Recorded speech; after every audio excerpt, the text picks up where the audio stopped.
This is NDTV, and you're watching NDTV Profit.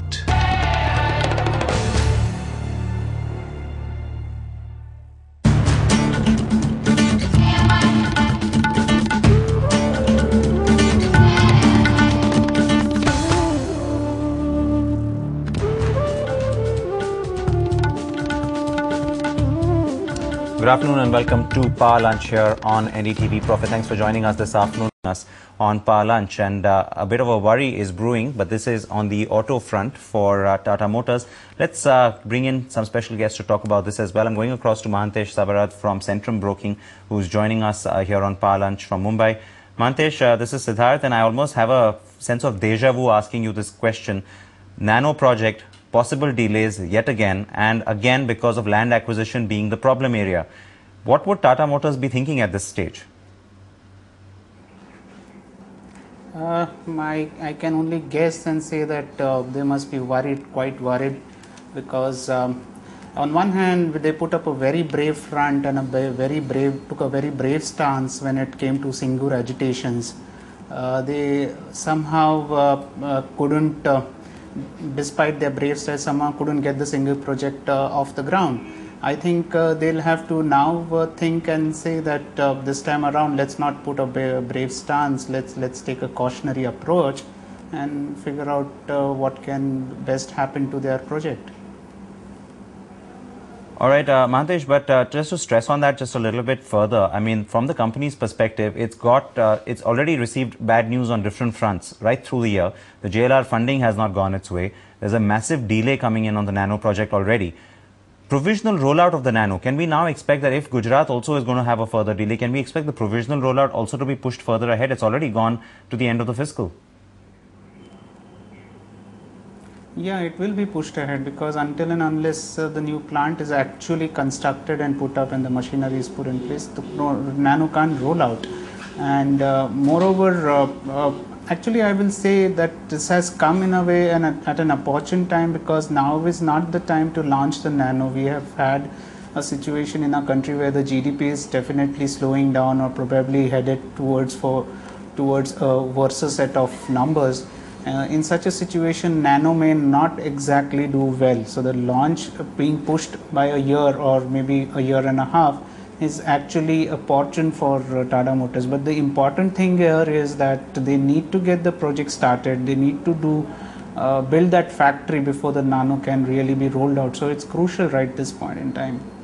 From the margins picture front, Mahantesh, also, I mean, let's not just talk about the Nano. The other products, there's been a bit of a slowdown on the old Indica and the old Indigo range. But of course, some of the newer products have come in. From the rest of the product portfolio point of view, is Tata really putting too many eggs in one basket right now, or are they well spread out?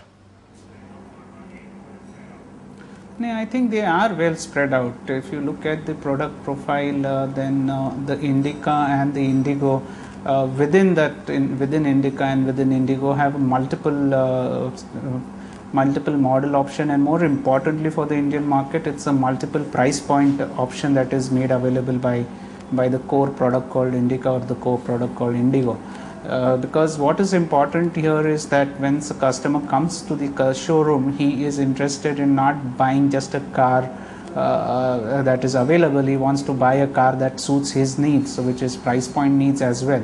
So I think they are not they're quite well spread out in terms of their product basket, but I wish they had more products. All right, and so do we, of course. One last point, Mahantesh, when it comes to the Nano again, would you say that it's time for the company to just make some investments, put in some lines for the Nano in its existing plants? Because, you know, the new plant, it's just not looking like it's materializing anytime soon. That's a tangible option that they can really explore and bring out the Nano. Why only existing plants in India? They can do it in plants, let's say in South Africa, and do a global launch of the car, not necessarily an Indian launch. So that possibility exists. But here, of all, in a car manufacturing process, press shop is a very crucial item, or a crucial shop, or a crucial means of part of the production process. And press machines are something which can't be moved, set up at different locations. very easily. So that's a bit difficult. So Right. it's a tangible option, but then they will have to then forego Gujarat option altogether. It has to be a permanent option as well. That's right. It's an important point. And of course, the other side of the picture, when it comes to Tata Motors, a large chunk of their revenues have always come from high margin, heavy and medium trucks. That's a little bit of a worry area still. It is a worry area still, but I hold a contrarian view here, and that says that if you look at the broad macro numbers, CVs have been actually correcting. If you look at the rolling growth rate, rolling 1 year rolling forward growth rate has been corrected downwards from sometime March of last year, not this fiscal, even last fiscal. And so we have seen a significant trucking capacity correction. So whenever the economy now bounces back, if there is for example, a stimuli, then you can expect CVs to bounce back the fastest. So there seems to be a contrarian, call that we would like to take here. All right. We wouldn't want to be Tata Motors management for now, that's for sure, Mantesh. But thanks, we'll leave it at that. And that stimulus package coming for auto, what could it really mean for the sector? We'll talk about that, but that's on the other side of a short break.